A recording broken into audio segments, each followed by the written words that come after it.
बहुत मज़ेदार कजरी गीत है, आप लोग सुनिएगा ज़रूर। आप लोग के अच्छा लगे तो वीडियो को लाइक, चैनल के सब्सक्राइब ज़रूर कीजिएगा। आप लोग के दिल से धन्यवाद।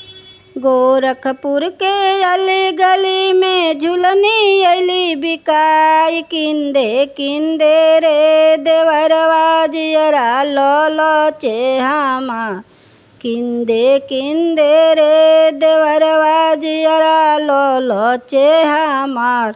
गोरखपुर के अली गली में झुलनी अली बिकाई, किंदे किंदे रे देवरवा जियरा लो चेहामा, किंदे किंदे रे देवरवा जियरा लो चेहामा।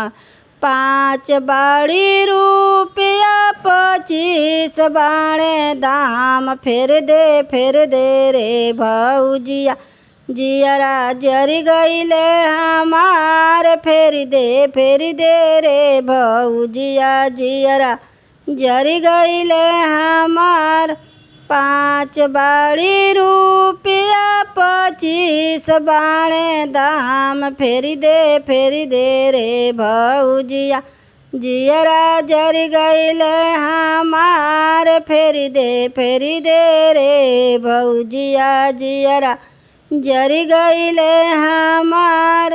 गोरखपुर के अली गली में झुमका अली बिकाई, किंदे किंदे रे देवरवा जियरा लो चेहामा, किंदे किंदे रे देवरवा जियरा लो चेहामा।